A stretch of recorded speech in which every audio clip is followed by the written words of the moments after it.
21 mais fan yëpp ñu ngi dégg ay 60 ay 61 man c'est la question que je me pose tous les matins est-ce que affaire yi am na jeexital bu baax seen mesures yi lay balaa Thioro di poser question. Non forcément il faut que ñu évaluer. Et je pense que loolu le comité scientifique ñoom ñoo ngi koy def autour du c'est-à-dire même le couvre-feu. dañ ko war a évaluer bi ñu tëjee frontières yi. bi ñu demee dañ ne bu ñu defee 14 jours wala 21 jours dañuy évaluer xool ndax cas importé yi jeexital bi ñu defoon ñoo ngi doon xaar sax ne dinañ am le pic bi nga xamante ni moom la réew yëpp di xaar daanaka. mooy fi nga xamante ni daanaka boo fa tollee moom waaw. donc tey foog ñu évaluer couvre-feu bi avant ñuy jëlaat yeneen décision tey ji port de masque am na aujourd'hui le combat principal mooy nan la ñuy arrêter chaîne propagation virus bi.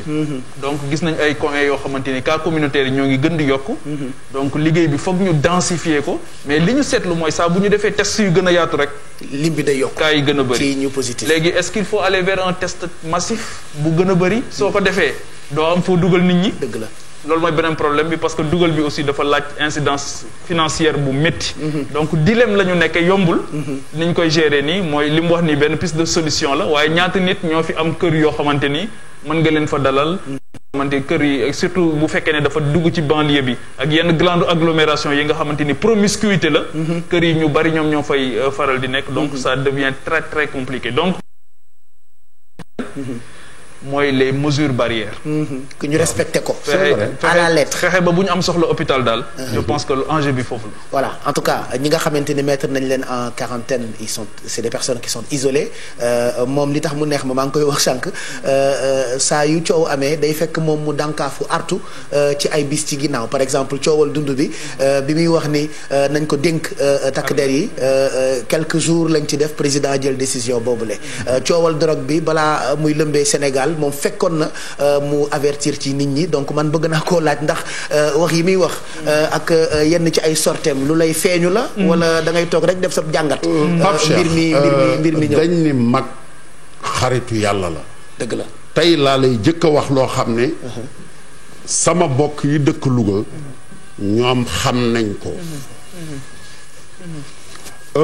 bi ma jëkkee wàcc Paris en 1983 boobu juddu woo François Mitterrand moo doon président wallaay booba li ñuy wax drogue sénégalais yi ñu ngi koy doog a commencé di ci dugg foofu en 83 waaw li may wax Gare de Lyon booba Khady Sidi Seck yor fa restaurant ak Amsatou Lo booba la fay dugg xam ne gars yi boo leen waxee ci loo nekk dañ naan ci connerie bi laa ne waaw connerie bi mooy drogue voyage boobu ci laa jëkk a dem jóge fa dem Nijmegen ci Allemagne fekk fa samay promotionnaire yoo xam ne yi ñoo bokkoon di jàng ma seeti leen affaire ba critique lool moom itam ñu commencé fa yooyu xam nga lu ma taxoon jóg booba dem Belgique pour jënd fa or andi ko à Bruxelles ay torchate laa fa doon jënd loolu xam nga yàgg na après sénégalais yu bëree bëri dugg ci loolu ndax xaalis dafa yomboon boobu ay sénégalais yu bëree bëri ñu ko tuddee woon maa ngi ci connerie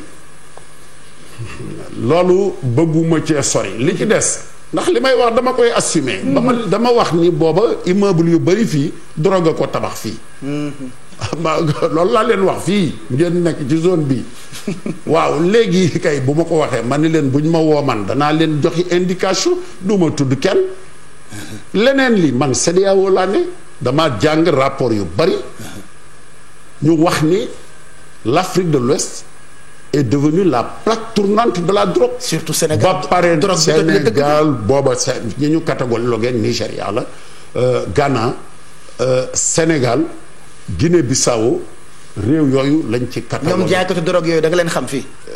non man mënuma xam nga lu may xam. mooy ñi ma gis te xam ne li ñu nekk leerul ba pare ñu yor alal ju dul jeex. xam nga koo gis mu yor xaalis bu dul jeex di tabax ay immeuble di war oto 80 millions te amulum xëy. employé wul kenn. xam nga ne ci lu ñuul la ne. te xam nga leen wala xam nga fu ñu def. danaa ci gis ay nit yoo xam ne. mais loolu finalement kan moo def loolu kan moo ko seetaan kan nan la ñuy def ba loolu am fi doole. xam nga loolu Pape lu fi yàgg la. parce que li may wax depuis 1983 xam nga maa ngi lay wax li ma lay wax. ba pare xam nga moom li mu ciy boole moo doy waar ndax danaan ay loolu du nit yu kii ñoo ko mën. ay kilifa rek ñoo ko mën a mën. ñoo ko mën a doxal. xam nga Sénégal kilifa moom boo amee xaalis rek kilifa nga dëgg la. xam nga loolu moo mettil Sénégal seetuñu valeur u nit ki. li muy bañ ak loolu. gis nga booba ba ma fay jóge France. billahi wallahi taala toogaloon. dañ naan ma yow baadoo la nga quoi. yow fii torchade gi boo demee boo ko jaayee 20 000 nga ci am. doo ci am dara. man leen bàyyi leen ma looloo ma jig ndax man damay njàmbur bu ragal ñemewu ma tubaab ak tubaab yi ay dóori tubaab ak i takk. ndax drogue baa gën a waaw donc loolu dund naa ko. mais maa ngi sant yàlla ña ca nekkoon romb naa leen te man yooyu du ma dund yooyu daal. man li may dund daal mooy jaay ñebbe jaay gerte jaay ceeb jaay oto. yanu conteneur chargé loolu laa xam. lu ma ci am def sama poste garder ko bañ koo yàq. mais da ngaa gisoon ni dinañu dem ba Sénégal coowal drogue gi sonal leen surtout ak xale yi. waaw mais lu tax du gannaaw drogue baa ngi fiy jaar. drogue bi ñëpp xam na ñun ñëpp koo xam ne xam nañ ne mi ngi fiy jaar. loolu kenn du ma ko laaj ndax xam nañ ni mi ngi fi. masque bi wàcc na de. waaw xam nañ ko xam nañu ne drogue bi Pape Cheikh mi ngi fiy jaar ñëpp xam nañ ko. ñëpp a ko xam. donc loolu li ci am solo. xam nga lu mel noonu danger bi mooy sunu njaboot yi. lay menacer. xale yi moo tax li ma doon wax rek sensibilisation la laaj. xale yi il faut que ñu génnee ci seen bopp. l'argent facile. am xaalis bu bari te doo sonn. argent facile. loolu moom tant que ndax loolu leen dugal ci ay faux billets yi ñuy def. di raxas xaalis. moo leen dugal ci jaay drogue parce que gannaaw gramme bi day cher. te mën nañ cee am xaalis te peut-être fañ koy denc yomb naa denc. donc loolu aussi assemblée nationale xanaa war na ci am taxawaay. mais drogue bi wate nañ ci loi bu weesu tëj ak nangu li nga yor amul est-ce que dañuy durcir peine yi mais xam nga Pape même réew yooyu xam ne bi ñu leen sonalee muy France Allemagne Italie réew yi mu gën a sonaloon. mais bi ñu defee durcir peine yi taxul gaa yi bàyyi ko. moo tax man la sensibilisation la laaj. léegi wax nga léegi tamit wàllu jaay ceeb Pape Cheikh. Sénégal tamit dañu amoon ambition président de la République dem ci autosuffisance en riz. tey jii gis nga ceeb bi nga fi tudd léegi ceebu indien yi la ak américain ak xeet yooyu.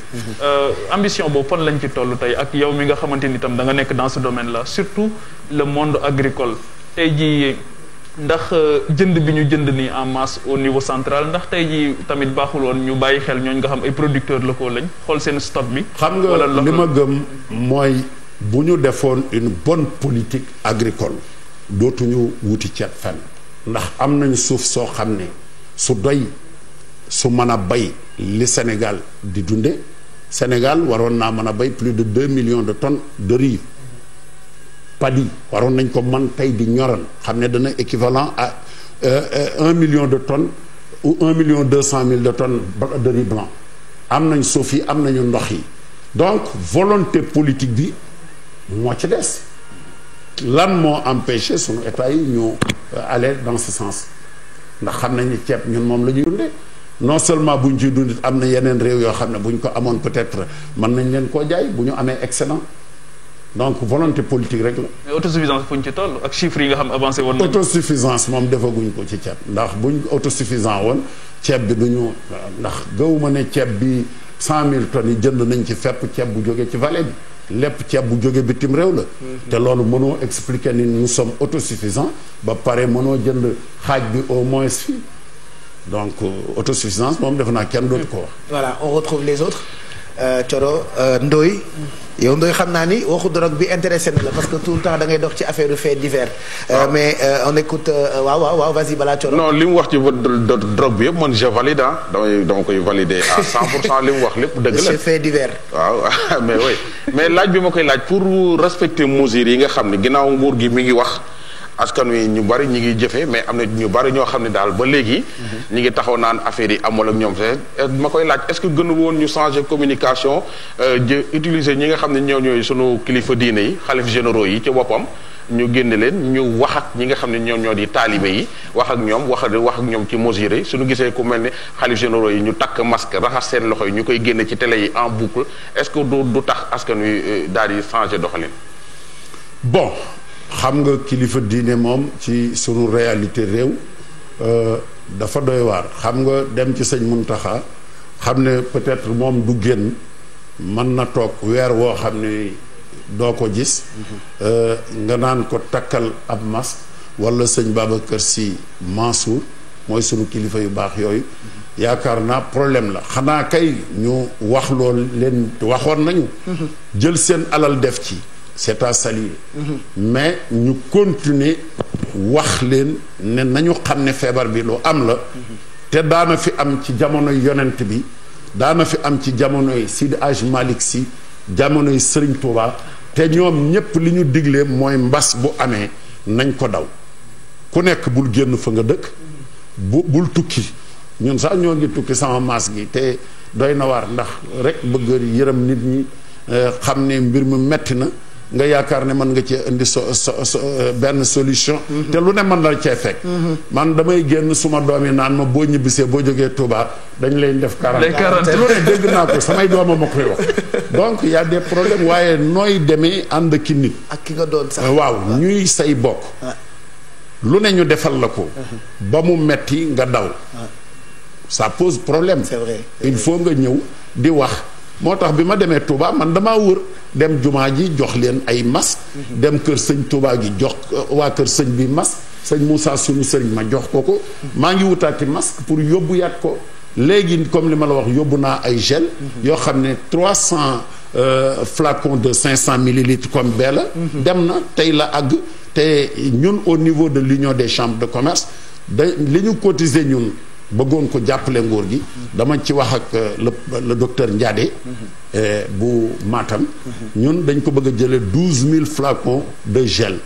pour joxe ko tasaat ko ci ñun c'est bien ça ñun noonu la ñu bëgg a accompagner le président de la République ndax yëf yi dafa diis ci moom wallaay dafa lu diis a diis ci président la il faut kenn ku nekk bu dee da nga koy jàppale li nga am nga def ko ci oustaz li nga doon wax léegi dama ci adhéré 100% bu dee jullit nga laa wax un bon croyant boo fabee waxuma milliards ay milliards dafa bari ndax milliardaires yi ñu ci bëree bëri en tout cas Sénégal dañuy concours ñu leen di bind ci 25 yi ak 30 yi waaye milliard bi doo ko mas a gis doo gis ñu ciy génnee asaka doo gis ñu tabax ci ay daara doo gis ñu tabax ci ay juma doo gis ñu tabax jël ci dund di joxe ñu néew ko ciy def milliards yooyu lu muy jëriñ boo dee rek say doom jël ko ñi naan ci sàngara ñi jël ci drogue loolooy am c'est la vérité donc autant nga def ci lu baax boo ko defee boo dee sa en tout cas man li ma yàlla jox sama wërsëg wax naa ko suma sëriñ je suis quitte avec ma conscience bu yemoon sax neex na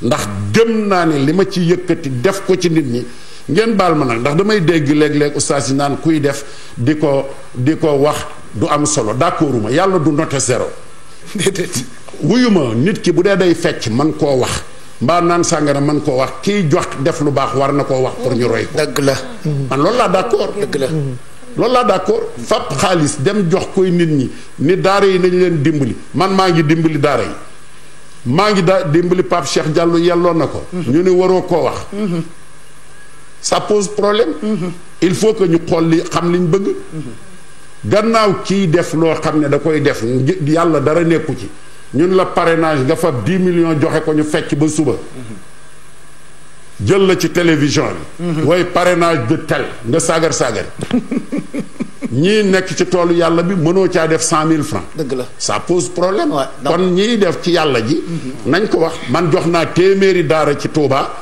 ñii jox naa leen barigo ceeb ñii 1 tonne ñii 500 kilos boole kook sukkar na ko ñëpp waa Touba yëpp def te c'est vérifiable liste bi mën naa la koo jox ay mbàkke ngi ci ñëpp a jël te daara la ñu yor loolu mooy wax bi mais jël ay photo fii ay butéeli eau de javel di ko politiquer ça pose problème na nit ñi dimbalee te yàlla tax. mais def di fësal est-ce que dina yomb pour autorité politique yi nga xam ne ñun ñoo leen fal pour la plupart bu ñu amee HWEC sax c'est grâce à nous est-ce que dina yomb bu ñuy fësal. yi ñuy def xam nga bu dee da nga koo def xam nga yàlla moo la gën a jege sa buumu xol. boo koy def pour nit ñi roy ko. baax na lu baax boo koy def jëri ko pour nit ñi roy ko. kooku oustaz lay bàyyi peut-être mu expliquer ñu ci loolu. mais damaa gëm ne moo gën nga dem def ko ci mpo ba pare siiwal ko te loolu rek kay am waaw def ko ci po siiwal ko wala nga def ko ci diine siiwal ko. ñaar yooyu nag boo leen comparé. def ko ci diine. fësal ba ca gën mooy li gën. allez on retrouve Thioro balaa ñuy dem ak internautes yi Mohamed Alla Diop.